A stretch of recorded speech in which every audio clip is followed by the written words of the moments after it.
Join us and unwind with a good book. Welcome to Relaxing Reads.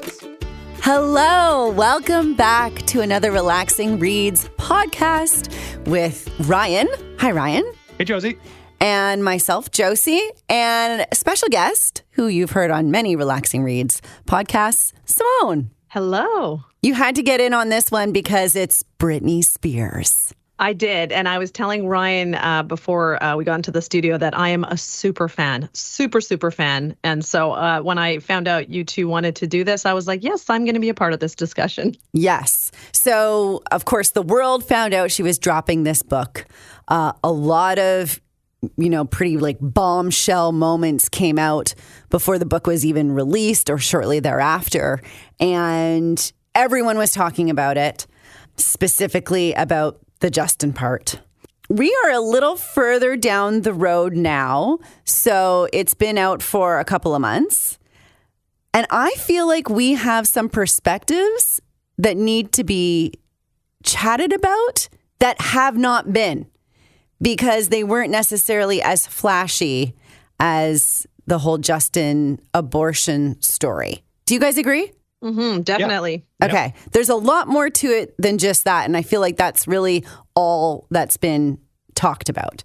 So let's go around the room, first of all, and just talk about the biggest takeaway you had, whether reoccurring throughout reading this book or at the end you closed it and just thought, wow, blank. Ryan, fill in the blank. Biggest takeaway for me is how overwhelmingly sad this life has been, and this memoir is. Not being a super fan, but definitely growing up in a world where Britney's music has been everywhere. It was like, even at the height of her fame, the happiness was fleeting. This book starts really sad and gets in with her family and how she grew up. And it really is a sad story. Mm-hmm. And that was my biggest takeaway, is just how sad her life has been. When you've got this view of her from the outside and you think, oh, she's rich and famous and beautiful, pop singer, massive tours. And there really was a lot of darkness and sadness and alone and just wanting to find somebody to love her. So that biggest takeaway for me was how sad this life has seemed. Yes. Oh my God, yes. Simone, what about you? For me, similar. I mean, I grew up following everything she's done. So for me, just understanding she's still there. There have been moments where she's been pictured as being so vacant and so out of touch with reality, because sometimes this is how the media has portrayed her. So just reading about the moments and her explaining why the performance at an award show was so terrible. Well, it's because she was having a panic attack before and she had to be put on stage and she knew it was going to be terrible. And so just being able to hear her words and her express it, like that is kind of the biggest thing, is that she's still there. She's always been there, even though at times it was like, no, she's not all there. Mm-hmm. It's like she was, but she just finally got to explain certain things that came out in the media and why she did certain things. Yeah. For me, I really never understood the magnitude of the conservatorship. I was flabbergasted. I am so mad on her behalf. I can't believe that any one person or state can have that level of control over someone who, in my opinion, didn't need it. I know we're only hearing one side of the story. And I reminded myself of that throughout the book. Okay, well, we're only hearing her truth. But even if her truth is 50% of the actual truth, she did not deserve to be confined, restricted, isolated, have all of her rights and freedoms taken away. I mean, she lived a more confined life than some people who have murdered others do. 100%. And no one is paying for that. Her father, there's no criminal charges are going to be put against her father for, I think, the emotional abuse that he put her through. It's like, I was so shocked learning the layers of that conservatorship and the jail that she was essentially in for, was it 7 years? 7 years. 13 years. 13 years. 13 years. 13 years, yeah. And when you look back, like for her to say, I could only spend $200 a week in this, and you look at those 13 years, other celebrities who are doing, crazier things were out, still having dinner, getting photographed, paparazzi. Britney just disappeared. Yet she would appear, do her Vegas shows, do albums, and still work, but yet she was not fit to do anything. So that is why it was so insane that she was kept under it. It seems so clear when you read the book, and she says it multiple times. I was there to make money for my father. And it was all about him controlling her so that she could continue to make money for him. Ultimately, that's what it feels like to me. That was the big takeaway for me. Yeah, it was feed the Britney engine in the corporation and to make money. Yeah. Not just for her dad. For her, where was the rest of her The whole family. She's making them money. They're still living in her homes, enjoying life, taking vacations. So it was almost like just, like we don't really care about her, but she pays the bills. There was a naiveness for me on that conservatorship. I just thought her dad was taking care of her finances. Yeah. Really. Yeah. And when I'm reading this and it's like, this is what you can eat. These are the pills you have to take. We're taking your kids away. We're institutionalizing you. Basically in these retreats, which are not retreats. Yes. You are locked down, borderline straitjacket. There was a naiveness to my understanding of this that this floored me, how she was treated for 13 years. So. Okay. Simone, was the book what you expected? Obviously, you had some thoughts going into it, some expectations. Was it everything you expected it to be and more or less? Yeah, I just wanted answers from her. I remember when she finally was fighting her conservatorship and she went to court and how well she spoke in her dialogue when for years we've been told that she really doesn't have that mental capacity. And she went in there and she rocked it. So for me, following her career and her journey and understanding from her perspective why, like I said, certain things happened, why there was the shaving of the head, why there was the umbrella incident, the postpartum that she dealt with. Like she just had a lot of mental health struggles, and it's sad because she wasn't able to get the support. So for me, it answered a lot of questions that I would just see come out in the media and things that were said about her. And I was like, okay, now I understand why that situation happened. And when you have a moment where she's at her worst, her children have been taken away. And that's it seems like that's the only thing in this world that matters to her is her children. That constantly she just says, my boys are my world. And, and then you have paparazzi like smirking at her and it's, happy that she's in her downfall. So that part it really hurt, but also it clarified a lot of things for me. So I think that was just it. I was just so happy to hear her answer a lot of questions I think many of us had. Yeah.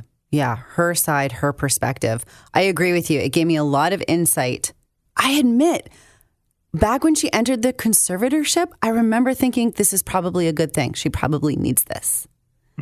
But that's because we saw all those moments. We only saw one side of them. Yes.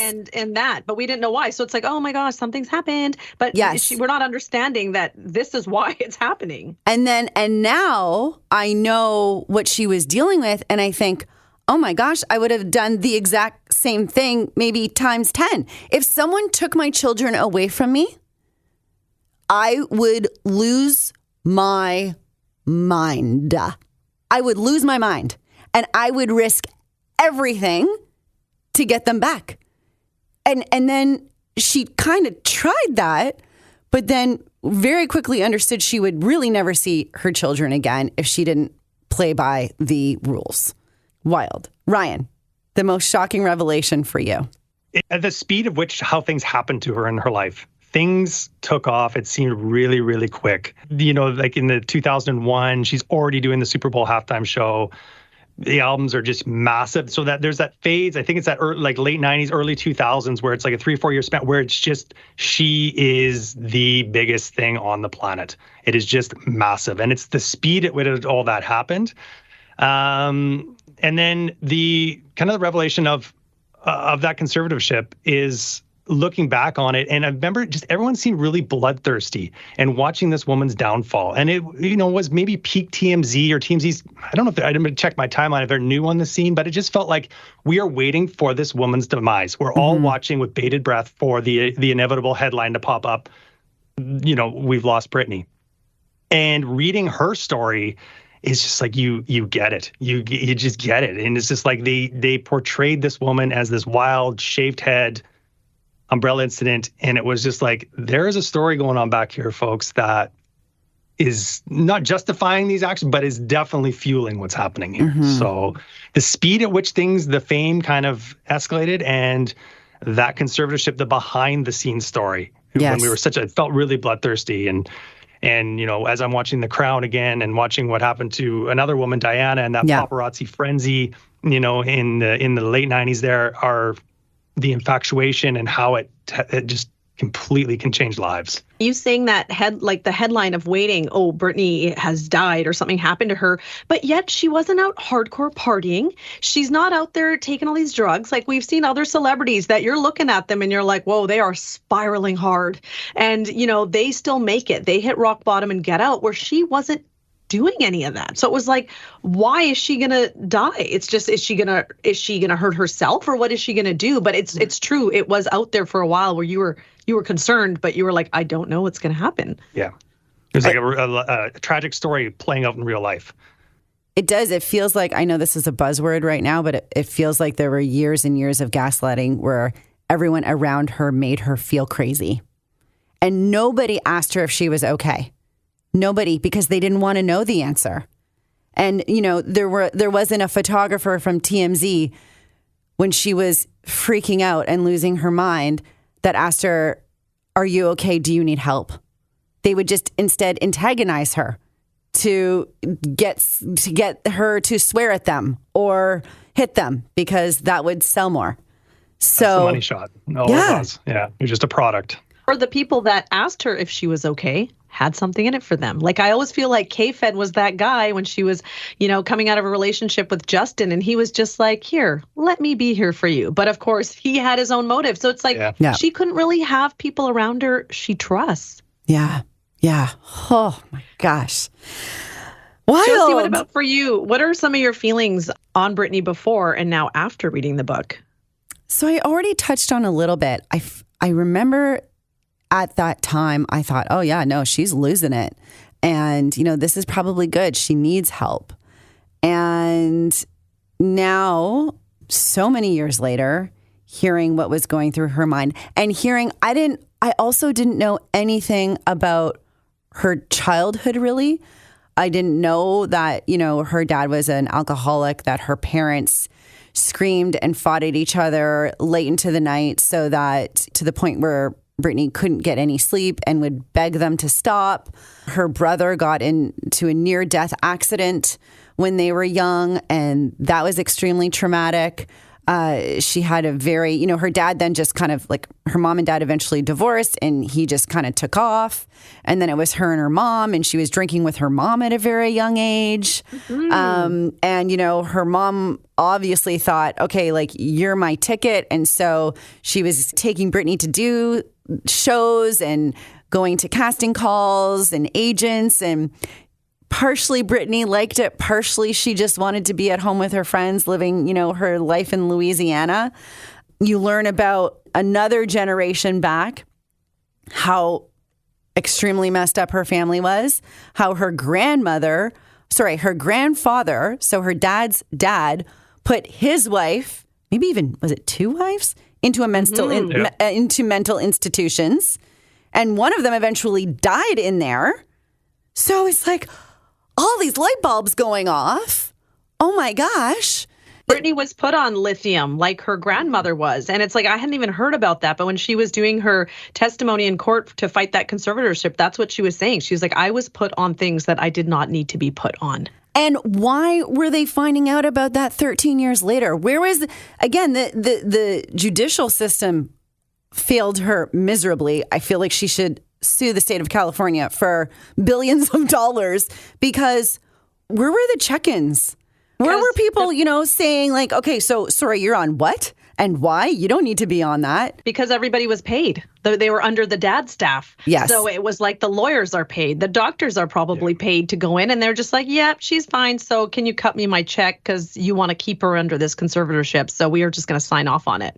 Yeah. And again, that's when you usually would have another family member, like a mom, step in and be like, okay, let me go check, or a sibling, or even a good friend. Where were all the close people? Like, where was anybody in her life? Well, they were out writing books about it. Like Jamie Lynn comes out with a book. Her mom comes out with a book without any, just cashing in on the Britney story in their words. Instead of that voice of help, that hand, like reaching out for love and support, it's like, no, how can we cash in? And it's funny because, again, a lot of people when the book first came out were talking about Justin and the fact that in this book, Britney reveals that she had an abortion and that her and Justin didn't tell a soul, that she underwent the abortion at home.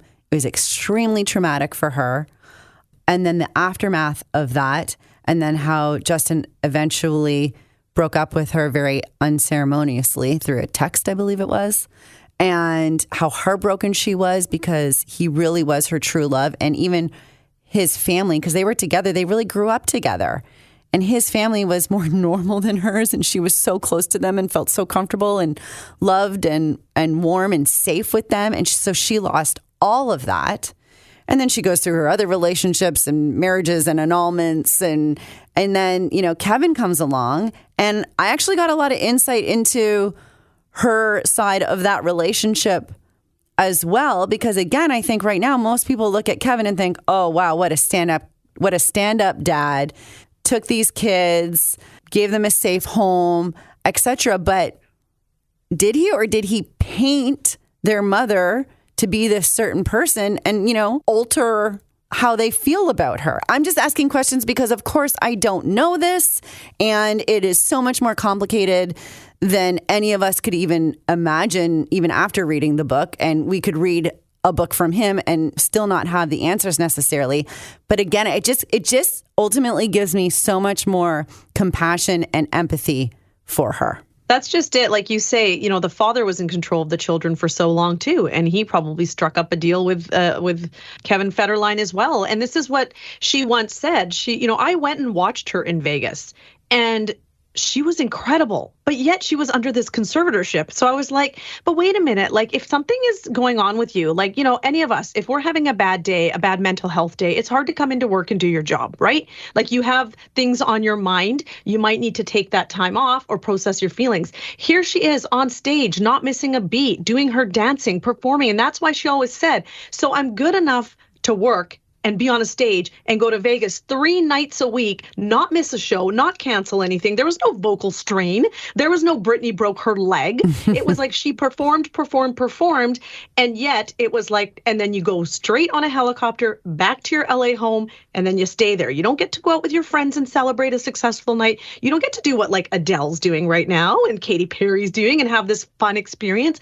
So that was the whole part where it was like, she was okay in some capacity, but yet we kept being told she was not okay. So it was, that whole thing. So it was like Kevin taking the children. It was like, yeah, their mom's not really well enough to take care of them, but she's well enough to make you guys millions of dollars every year. Doesn't make sense. A mom who's not well to take care of her children would be in a facility, getting help, taking things to better herself. She's not going to be on stage 3 nights a week performing, but yet she can't parent. The right kind of help and the right kind of facility. And yes. Ryan, you talked about that a little bit earlier. You touched on the facilities that she was in and how maybe they weren't the right ones. And there was a big moment when near the end of the book where she was in this one facility and it was a nurse who actually showed her what was happening outside and that fans were starting to rise up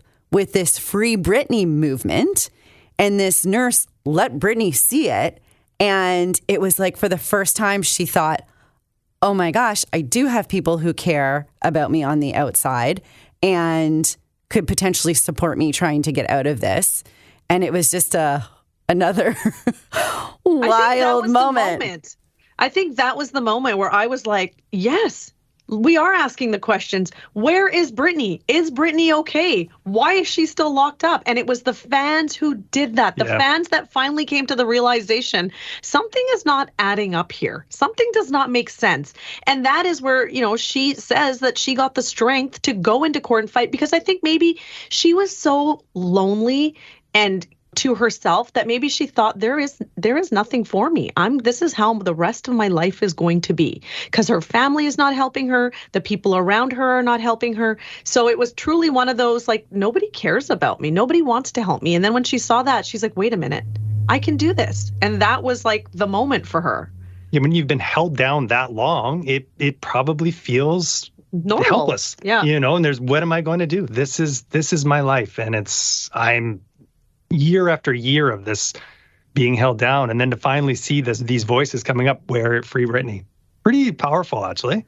Ryan, you said your biggest takeaway was just how sad and dark her life has been overall. And I 100% agree with you. What do you hope for her future? I hope, it was really good to read her words.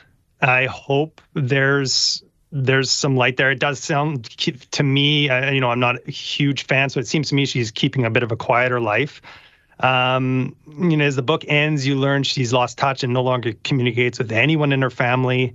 And now I've since learned she's in the process of divorcing Sam, who in the book she's still with, and sounds like this really positive influence in her life. And now that's, it sounds like it's come to an end. She does come across as a survivor to me. She's proved she's a survivor, and it does leave me curious to see what's next for her. It does seem like she is taking some time, but the book starts, like you say, generations of alcoholism, suicide, right from the get-go, and the whole thing is really, really sad. So I'm hopeful that she can find what she needs.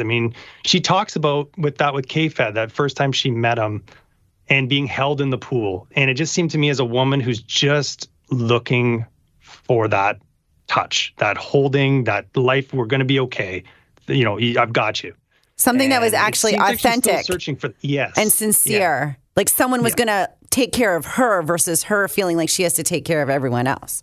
You got it. We're going to have some kids. We're going to have a beautiful home. I'm going to feel the love. And it seems like she's still searching for that, especially with the end of this Sam relationship. So I'm hopeful for her. And a lot of us, I think, if we've got strong relationships with our family or our parents, we kind of grow up, being like, okay, I know what it's like to be comforted and taken care of. And you have that stronger backbone. But her parents weren't even there for her to do that. Her siblings weren't there for her to do that. So it's like she's just led such a lonely life. And, she had like so much potential. She's capable of incredible things, and it was just stripped away from her. She talked a lot about her faith, and she talked a lot at the end, not all the way through the book, but at the end, you really get the sense that that's why she's still here, and that's she managed somehow to hold on to some hope. She said multiple times, I shouldn't be here. I'm surprised I didn't end my life. But she has her faith, and I think her naivete, which she again admits throughout the book and talks about, maybe helped her with that hope as well. She's been beaten down so brutally, emotionally, that I think she is forever a changed person. I definitely don't think she's the same person that she was when she was a child after everything that she's been through. And I honestly don't know if she even has the right support system around her right now to live the life that I want for her.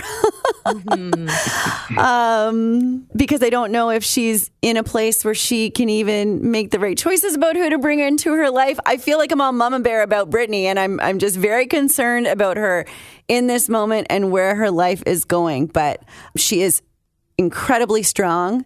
That is for sure.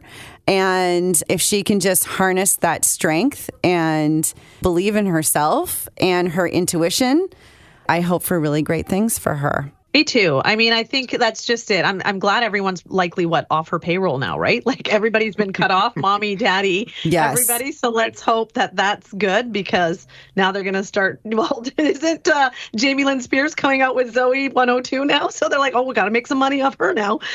So we'll see what happens. But I think that's just it. I think she needs to take this time to process and figure it out. And I feel like after reading this, I think she can do it. It's just probably going to take some time. And it's nice to see that she had positive influence from people like Madonna and Paris Hilton in her life, and Elton John coming to her with that song when she really Massive, needed wasn't it. Yes, she really needed that. This book deal. That's great. That's putting money in her pocket that she owns. I think there's a follow-up coming. Yes. That's what I heard. Somehow. Well, that's what some fans. I guess the story's still. Some fans, I was looking at like kind of the reviews on the book, and a lot of people like me were like, oh, I'm so happy to just have heard her side on certain things that we heard about, differently. But then there were a lot of people that were like, we wanted to hear about things we didn't kind of already know. We wanted to hear a little more insight about some of the other things she's done in her life, or fun things, or that have been private. But I really don't know if she's had any of those moments outside of kind of what we've seen. So hopefully this time where she's private, and I know some people watch her Instagram and they're like, what is she doing? Just let her have fun. She's kind of just said, I'm not recording for, any specific person. I'm not going to do videos. I'm not going to do stuff. I'm going to do it on my own terms, and I'm just going to live my life. And I think that's what most of the fans are saying is just she's free now. Just let her be. Let her have fun. She's not hurting anyone. Like she says in the book, am I murdering someone? Like, why am I being stripped of all my rights? Just let her dance. She likes to dance. She likes music. Let her be. Okay, so 30 seconds around the room. Ryan, do you recommend the book? Yes, I think so. Okay, elaborate. You have to elaborate. About the book is I'm surprised there's no photos. I don't know a biography that doesn't have a little glossy photo section, and maybe that's what your point to speaking to. Maybe there wasn't a ton she wanted to include there, but that was what I think. Yes, yeah, give it a read. It's easy, it's quick, and it's interesting to see it in her words. Simone? Yeah, same thing. It's a quick read. I read it in a day, and I think you'll just get some insight. I was, saying like my husband's always like, oh yeah, she's a little bit crazy. I'm like, you can't call her crazy because you don't understand her, but that's the general perception. So I'm like, read the book. It'll hopefully give you a little bit of insight onto who she is as a person, and hopefully you can cheer her on. There it is, Britney Spears, The Woman in Me. Thank you for kicking back and relaxing with us. We hope you'll join us again on Relaxing Reads.